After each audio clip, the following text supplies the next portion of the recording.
Seja convosco. Proclamação do Evangelho de Jesus Cristo segundo Lucas. Naquele tempo vieram algumas pessoas trazendo notícias a Jesus a respeito dos galileus que Pilatos tinha matado, misturado seu sangue com o dos sacrifícios que ofereciam. Jesus lhes respondeu: Vós pensais que esses galileus eram mais pecadores do que todos os outros galileus, por terem sofrido tal coisa? Eu vos digo que não. Mas se vós não vos converterdes, ireis morrer todos do mesmo modo. E aqueles 18 que morreram quando a torre de Siloé caiu sobre eles, pensais que eram mais culpados do que todos os outros moradores de Jerusalém? Eu vos digo que não. Mas se não vos converterdes, ireis morrer todos do mesmo modo. E Jesus contou essa parábola. Certo homem tinha uma figueira plantada na sua vinha, foi até ela procurar figos e não encontrou. Então disse ao vinhateiro: Já faz 3 anos que venho procurando figos nesta figueira e nada encontro. Corta, porque está inutilizando a terra? Ele, porém, respondeu: Senhor, deixe a figueira ainda este ano, vou cavar em volta dela e colocar adubo, pode ser que venha a dar fruto. Se não der, então tu a cortarás. Palavra da salvação.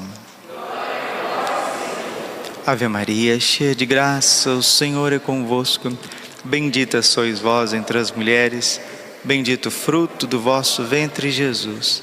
Santa Maria, Mãe de Deus, rogai por nós, pecadores, agora e na hora de nossa morte. Vinde, Espírito Santo, vinde por meio da poderosa intercessão do Imaculado Coração de Maria, vossa amadíssima esposa. Podemos sentar um pouquinho. Jesus, manso e humilde de coração. O capítulo 13 do Evangelho de São Lucas é um capítulo bem direto. Nosso Senhor Jesus Cristo, Ele associa 2 catástrofes que aconteceram em Israel à falta de conversão. A primeira, Ele fala de uma chacina da parte de Pilatos, dos governadores romanos que vieram no templo e mataram uma série de pessoas por conta de uma insurreição, por conta de uma rebelião. Foi uma tragédia. Todo mundo ficou perplexo com tudo o que aconteceu. Uma chacina, uma verdadeira carnificina. Muitas pessoas foram mortas.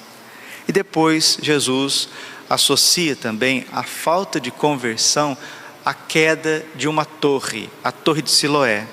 Ele dá até o número, 18 homens que morreram quando a torre de Siloé caiu sobre eles. E Jesus é muito claro conosco, porque Ele é a luz do mundo. Jesus não tem rodeios, Jesus não tem sombras, Jesus não tem suspenses, não. João 8,12, eu sou a luz do mundo. João 14,6, eu sou o caminho, a verdade, a vida. Deus não brinca conosco, Deus não fica jogando com a nossa vida, Deus é sim ou não. Mateus capítulo 5, versículo 37, que o vosso sim seja sim, que o vosso não seja não.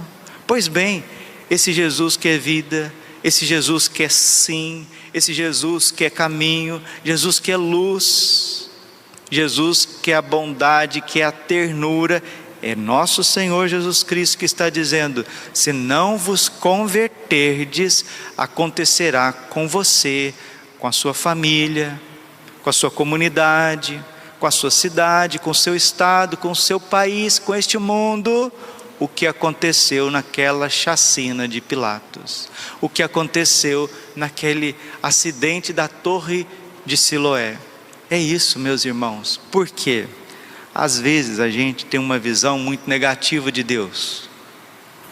Nós achamos que Deus, Ele é tudo de bom, mas não pisa, com todo respeito, não pisemos no calo do Senhor. não pisemos, não demos uma bola fora com Deus, porque se assim fizer, Ele vai vir todo irado para fazer justiça contra nós. Quem tem essa visão de Deus está totalmente equivocado, porque na segunda parte do Evangelho de hoje, está falando justamente a respeito da paciência de Deus. E Jesus contou uma parábola, Lucas 13:6. Certo homem tinha uma figueira plantada em sua vinha. Essa figueira na vinha, né? Estranho isso, né? Vinha é um parreiral, onde tem vários pés de uva, né? Ali no meio dos pés de uva tem uma figueira. Ali tem uma figueira plantada na vinha. Foi até ela procurar figos e não encontrou. Figueira dá figos, parreira dá uvas. É lógico, é a ordem natural das coisas. Foi até ela procurar figos, a figueira, e não encontrou. Então disse ao vinhateiro, ao dono da vinha. Percebam que lá na vinha tinha uma figueira. E o Senhor quis frutos daquela figueira, mas não encontrou. Então ele disse ao vinhateiro: já faz 3 anos que venho procurando figos nessa figueira e nada encontro. Meus queridos filhos e filhas da igreja, entendam, esta vinha é Israel, e esta figueira plantada na vinha é a igreja católica. Do Antigo Testamento vem a cepa que traz o Novo Testamento. O povo de Deus, o povo escolhido de Deus são os judeus. A salvação vem dos judeus. Não foi o que Jesus disse para Samaritano no poço de Jacó? A salvação vem dos judeus. Esta vinha é Israel, e essa figueira plantada na vinha, tirada da vinha, que o Senhor quer frutos, são os pagãos, são a totalidade dos pagãos, que São Pedro, São Paulo e os apóstolos foram conquistar, depois que Israel endureceu o coração contra o Senhor. Romanos capítulo 11, versículo 25, se você quiser aprofundar depois a respeito do endurecimento do coração de Israel e a extensão da misericórdia de Deus aos pagãos, leia o capítulo 11 todinho de Romanos. Mas como Deus investiu nos povos pagãos, enviando o maior missionário de todos os tempos, São Paulo apóstolo. Mas por que Deus veio com tanto amor, com tanta misericórdia, com tanta força do Espírito Santo, expandindo o Evangelho para fora da Galileia, da Judéia, da Terra Santa de Israel? Por que o Senhor fez isso? Por conta da sua misericórdia, por conta do seu amor. É São Paulo que vai dizer na segunda carta aos Coríntios, no capítulo 5, versículo 14: Caritas Christi urget nos. O amor de Cristo nos impele, nos leva adiante. O amor de Cristo urge dentro de nós para que possamos evangelizar. Ai de mim se não evangelizar, vai dizer o São Paulo apóstolo. E ele vai com toda a força do Espírito Santo, e São Pedro vai com todos os apóstolos, fazendo discípulos, batizando em nome do Pai, do Filho e do Espírito Santo, sendo instrumentos de salvação, de conversão, de vida nova.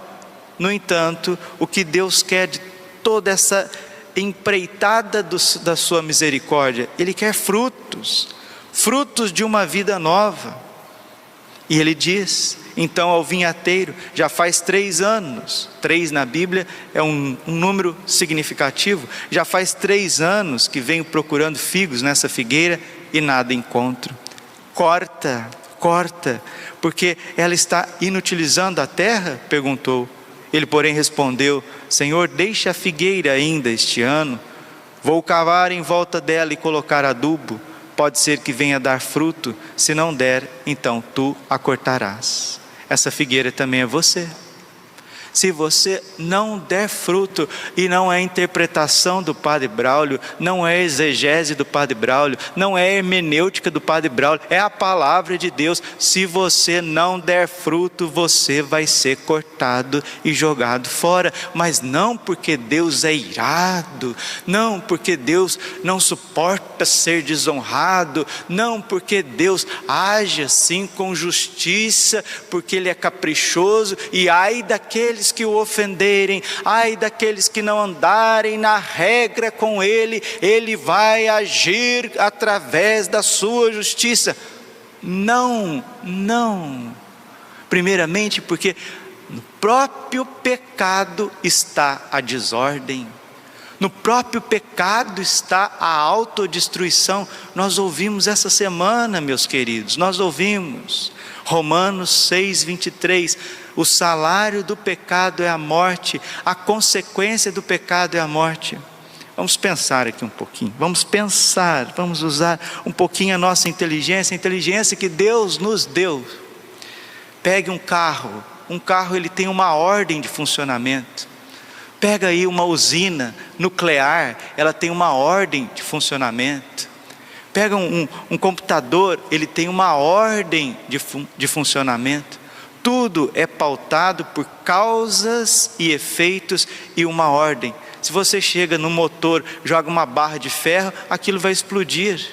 Se você chega no computador que foi feito para funcionar em tantos volts, você liga numa voltagem mais forte, aquilo vai queimar todas as placas ali do computador.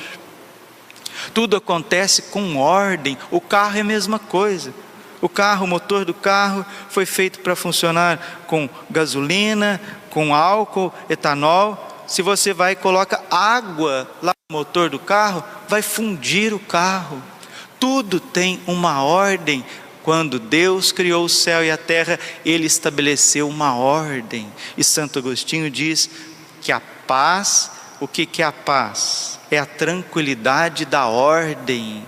Que ordem é essa, Padre? A submissão da criatura ao Criador mediante aos seus mandamentos divinos. Esta é a ordem. Esta é a paz. Efésios capítulo 2, versículo 14. Ele é a vossa paz, Ele é a vossa ordem, Ele é a vossa tranquilidade. Agora, se nós não repousamos em Deus e tiramos esta ordem do nosso coração, qual ordem, Padre? A observância dos mandamentos. João 14,15: todo aquele que me ama, observa os meus mandamentos. Todo aquele que me ama, observa os meus mandamentos. E uma pessoa começa a se autodestruir quando ela começa a afastar de Deus. Livremente ela começa a afastar de Deus. Primeira leitura hoje, São Paulo está dizendo da força do Espírito que nos conduz às virtudes, nos conduz à ordem, nos conduz à paz, nos conduz ao amor, à adoração, à entrega de nós mesmos, à santificação. Está falando da lei da carne que se opõe a Deus. Você, dentro do teu coração, você tem uma desordem.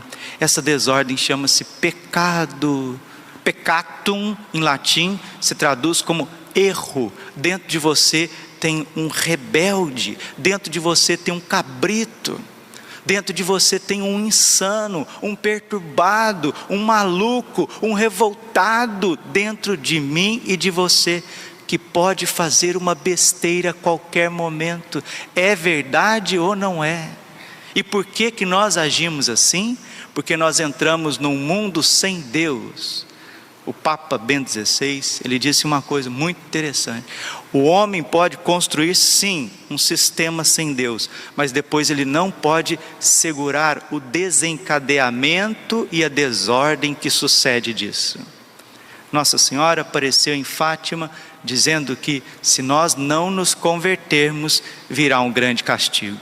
Nossa Senhora apareceu em Garabandal dizendo a mesma coisa: se não houver uma conversão sincera, haverá um grande castigo. Depois a Virgem Maria apareceu em Akita dizendo que se também não emendar, haverá um grandioso castigo. Agora em Medjugorje ela fala de 10 segredos que na verdade são 10 castigos. Mas porque Deus está irado? Porque Deus está soltando fogo pelas ventas, como diz? Não, não é isso em primeiro lugar. Como dizia minha vozinha, né? Se você cuspir para cima, desculpe a comparação, cai na tua testa. Quem cospe para cima, cai na testa. Ação e reação. Falta missa de domingo para você ver o que vai acontecer na tua vida? Falta missa. Vive no pecado, na bebedeira. Coloca o dinheiro, as contas na frente da Eucaristia, do corpo e sangue de Cristo. Você vai ver o que vai acontecer na sua vida. Começa a viver a sexualidade de uma forma desregrada. Você vai ver o que vai acontecer na tua vida. Ao invés de ficar quieto, em silêncio, guardar no coração certas coisas, começa a falar aos quatro cantos, aos quatro ventos. Você vai ver o que vai acontecer na sua vida. Ao invés de acordar e dar um louvor a Deus, colocar Deus no centro da sua vida, buscar a Eucaristia, buscar o Santo Terço, ficar aí preocupado, já acordar no WhatsApp, já acordar no Facebook, já acordar nas notícias de televisão, de rádio, de internet, você vai ver o que vai acontecer na sua vida. Se você não prestar atenção nas placas do trânsito, você vai ver o que vai acontecer na sua vida, porque tudo é estabelecido numa ordem. E Jesus está falando hoje no capítulo 13 de São Lucas, que a falta de conversão é uma vida na desordem, e quem vai vivendo na desordem é Jesus quem está dizendo, e eu preciso repetir com ele: quem vive no pecado, quem vive na rebeldia contra os mandamentos, quem vive voltado demasiadamente para si mesmo, é Jesus que está dizendo: acontecerão desgraças na sua vida, na sua família, na sua comunidade, na sua cidade, no seu bairro, neste país e no mundo. Caiu de repente a torre de Siloé e matou 18 pessoas. Dia 11 de setembro de 2001. De repente 2 aviões vêm contra aquela torre, uma das maiores do mundo, aquelas torres gêmeas, 2 torres, em Manhattan, em Nova York, e aquilo tudo veio abaixo. Agora vocês façam aqui um exercício de ver quanta ordem estava naquela torre para ela estar em pé. Quase 100 andares ou mais do que isso.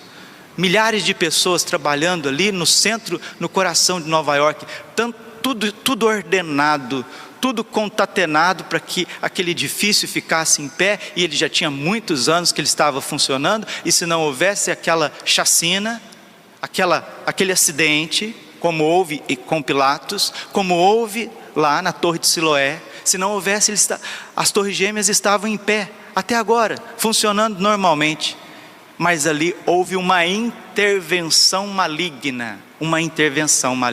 A inteligência do homem agiu contrário à ordem do Criador, que é o pecado, agiu contra a ordem do homem, que é a lei jurídica, e agiu por ideologias, por revolução, por maldade, e aqueles 2 aviões se atiraram contra as torres gêmeas, o World Trade Center, e aquilo tudo veio abaixo.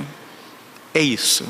Se essa geração, se você não se converter, se você não tomar juízo na tua vida, se a tua casa, tua família não começar a rezar o Santo Terço todos os dias, se você não estabelecer a ordem no seu coração, na sua vida, tudo virá abaixo. De repente, ninguém esperava, veio 2 aviões e se atiraram contra aquelas torres gêmeas. E grande foi a ruína, igualzinho Jesus está dizendo no capítulo 13 de São Lucas. Deixa o que tem que deixar,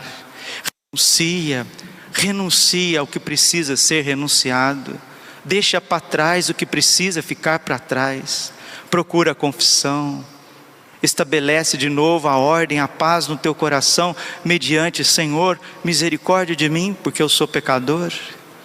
Não queira justificar diante de Deus.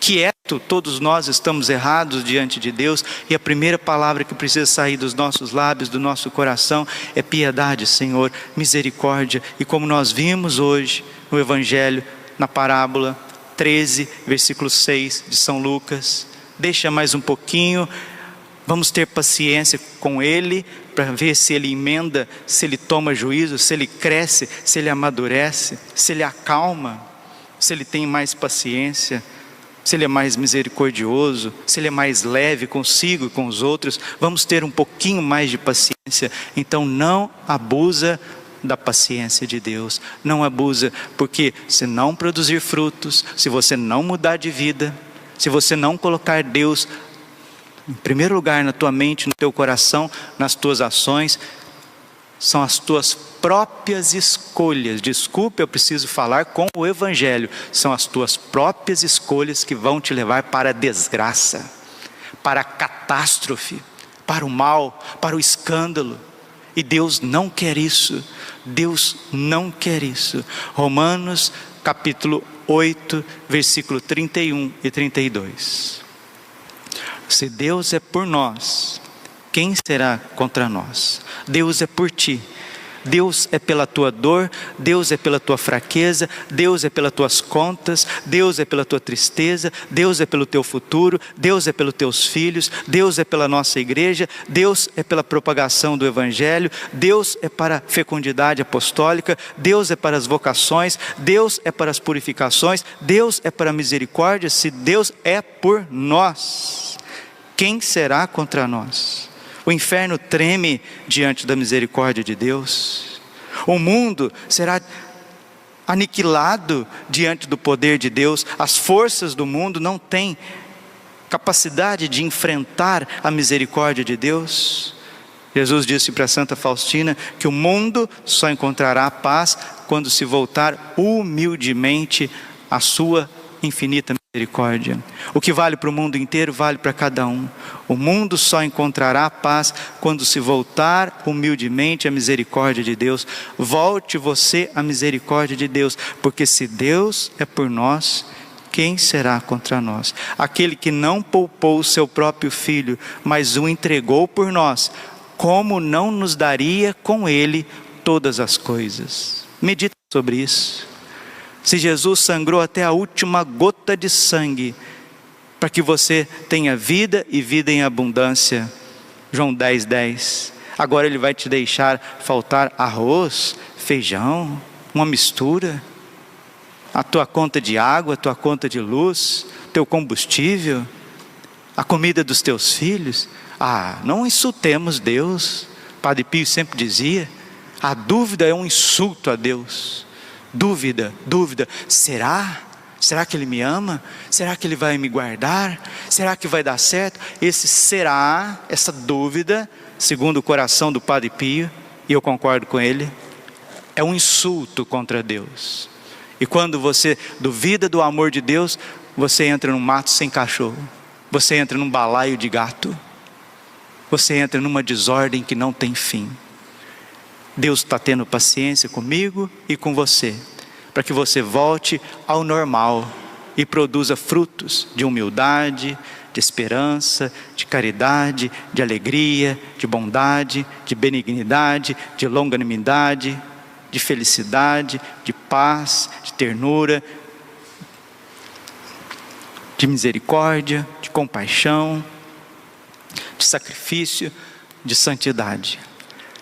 Nossa Senhora, como Jesus, lá no Evangelho, ela está dizendo para a nossa geração, ou nós nos convertemos, estou falando não só do indivíduo, estou falando de uma geração, de um tempo, de uma forma de pensar e viver, ou nós nos convertemos, ou então, como disse o Evangelho, males e catástrofes acontecerão. Que Deus nos livre e nos guarde. Glória ao Pai, ao Filho e ao Espírito Santo, como era no princípio, agora e sempre. Coração imaculado de Maria,